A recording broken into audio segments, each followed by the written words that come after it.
You got 15 years if you're exceptional. You got 10 years if you're lucky. And so the players should, to a certain extent, be maximizing their opportunities to generate revenue, right? Right. If that's in terms of sponsorship, sponsorships is a great way to make money without putting wear and tear on your body, right? Winning tennis tournaments and making money is like the hardest way to make money as a tennis That's player. a good point. Good That point. is that is a labor intensive job in which you only get paid while you're on your feet breaking your body down. That's the Okay, truth. a television appearance, very easy. I'll take my money. This is effectively the hybrid of the two, right? So if you were to map out a schedule for, let's say, center Alcaraz, I'll include Taylor Fritz because he's played in this tournament, and Right. maybe even Zverev and Djokovic. Like, Sure. what would the ideal, like, how do you maximize your earning potential and reaching your tennis goals in a season? And I would say it's fewer 500s and more six king slams, quite honestly. True. True. Right. Yeah. Like Yeah. they don't need it. They don't need that other stuff. They don't. They don't. But yeah, and when you read things like Carlos Alcaraz is making what, about 40 million or so just off of sponsorships alone, right? And that's not even with the prize money that he's won. So you got Right. 15 million on top of his 40. Oh, okay, I'm going to play center in the final of this exhibition. I'm going to give my semi all to this. Yeah. I'll Right, run. I'll hit a couple forehand blasts. The crowd will, like rise. It'll work out for me. But I guess that's my biggest problem, though, is that I'm happy for Sinner. He got a golden tennis racket, by the He way. did. He did get a golden tennis racket. A And he golden walked ten out with $6 million. six. $6 million in a golden tennis racket. Yeah, I can't wait to Great see weekend. that auction for the golden tennis racket. Like, I'm sorry, he's going to keep it, and it's going to be very precious. I got it. He's going to put it up right here, But Right next to his Wimbledon and Australian Open trophies from this year. that Yep. right. But I guess, well, I shared with you off this pod, like the idea that I had. Probably it's a little too bonkers, but can we Let's get try it? bonkers. No, let's go for it. Well, I think in a perfect world, I read Connor Nyland's. He's an former Irish tennis professional. He Uh-huh. wrote a book called The Racket, and sorry. And he went through his childhood and about how he was able to make the Grand Slam first round of two tournaments, and he was saying how difficult it was to survive on Mm-hmm. the tennis tour, right? So I'm thinking about the 104 to 200 ranked players that the PTPA, Djokovic and Popsil, I'm not pronouncing his name right, Popsil.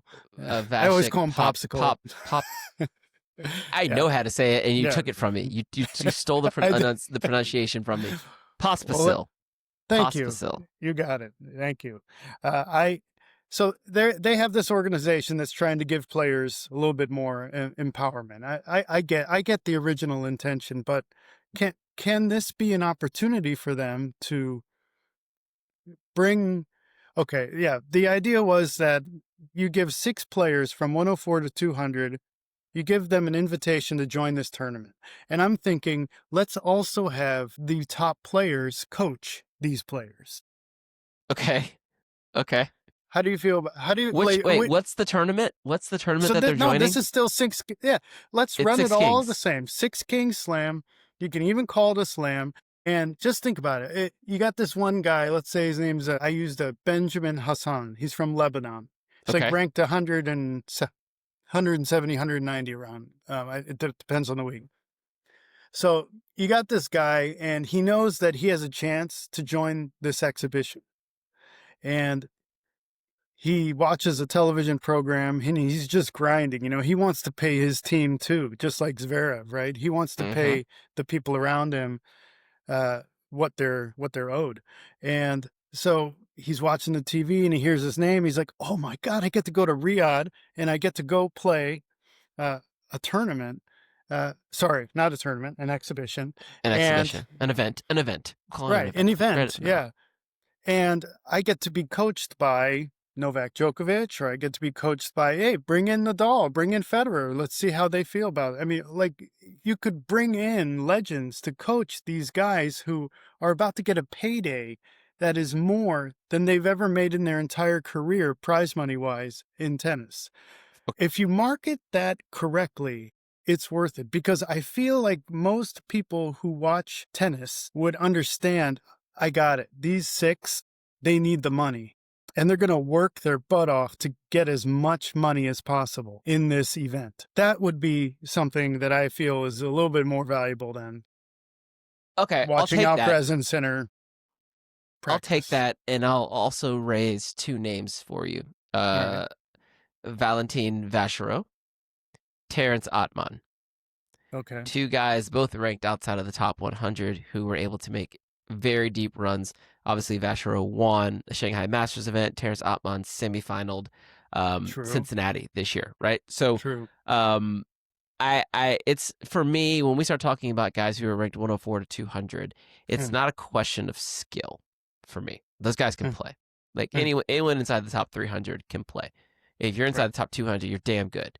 If Hmm, you're knocking on the door of Grand Slams, like no, I am not a top 105 product manager, right? hmm. In the world, you are.